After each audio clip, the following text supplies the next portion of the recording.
Unit 13, page 174. Read. Multilingualism. Do you speak English? Parlez-vous français? Fala português? Habla usted español? Una ongea Kiswahili? As a child, retired basketball player Dikembe Mutombo Mpolando Mukamba Jean-Jacques Wamutombo, known as Dikembe Mutombo for short, could speak several languages. Growing up in a multilingual home in Zaire, today called the Democratic Republic of the Congo, he learned some languages at home and others at school. Today he can speak 9: English, French, Portuguese, Spanish, Swahili, and 4 other African languages. Dikembe Mutombo is just one example of the more than 50% of the world population who can communicate in 2 or more languages.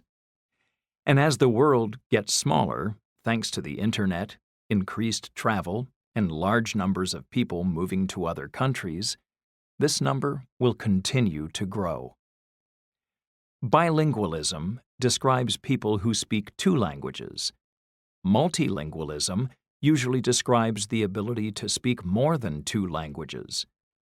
Being multilingual, or a polyglot, such as Mutombo, does not always mean that a person is able to communicate like a native speaker in each language. In fact, most foreign language speakers, especially people who learn a language as adults, cannot speak like native speakers.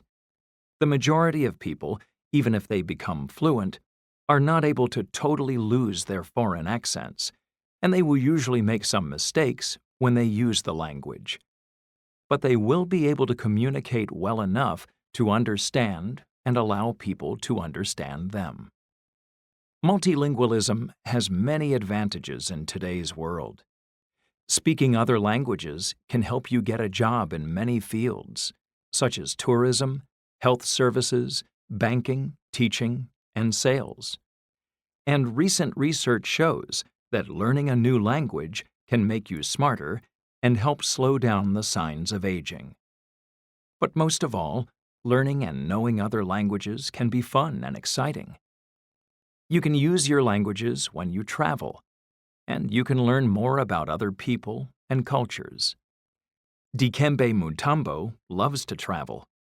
In an interview with the magazine Condé Nast Traveler, he said, "People think of travel for work or play, but it can also be a lesson that will change your life." However, even if you don't travel, you still can enjoy songs, books, and movies in other languages without ever leaving home. Unit 13, page 181. Exercise 2B. Conversation 1.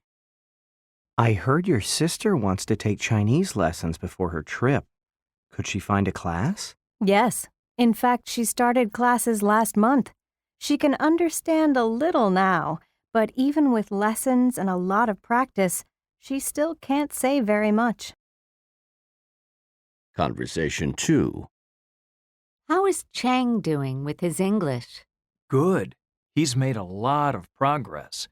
Last semester, he couldn't order a meal in a restaurant or talk on the phone. His friends helped him do everything. Now he can speak English in a lot of situations. It won't be long before he'll be able to get a part-time job here. Conversation 3.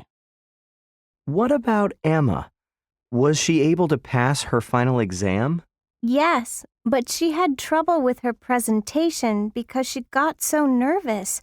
She really can communicate well in small groups, but she still doesn't feel comfortable in big ones. She plans to take a course in public speaking. That's good. I'm sure that with her dedication, she'll be able to improve very quickly. Conversation 4. Could you speak Russian as a child, Alex? Yes, we spoke it at home, so I could speak it fluently when I was very young. Do your children speak Russian too? No, unfortunately they don't. We always only spoke French at home, so sadly they never were able to become really fluent. But they're going to take Russian lessons next year, so I hope that someday they'll be able to speak and understand it. Languages are so important. Unit 13, page 185. Exercise 6. Listening. As you can see, Carl, this is a very busy office. The phones ring all day, and many customers come into the office to get information about the school. Can you answer phones? Sure, I can handle phone calls. I worked in a busy electronics store last summer, and answering phones was one of my responsibilities. Good. You seem friendly, Carl. That's very important here. The assistant sits at the front desk and greets all visitors to the school. No problem. I like people, and I'm good with them. Well, obviously you are fluent in English. Can you speak any other languages besides English? Well, I studied Spanish in high school. I was able to speak Spanish when I visited Mexico, but that was a long time ago, and I haven't really had the opportunity to use it since then. I see. Can you speak any other languages? Our students come from all over the world. No, not really. But I like languages, and I'm sure I can learn some basic expressions. How are your computer skills? Can you do word processing and spreadsheets? I can do word processing, but I can't do spreadsheets. But I'm sure I can learn. Okay. How fast can you type? How fast can I type? I can type about 40 words per minute. 40 words. Okay. Can you do any desktop publishing? We're thinking of designing a monthly newsletter for our students. Well, I can't right now, but I am taking a course in desktop publishing, so I'm sure I'll be able to do it pretty soon. All right. Let's see. What else? Oh, can you order office supplies? Absolutely. I can do that. I did that at my last job. And one more thing. Our school is open 7 days a week. Can you work weekends?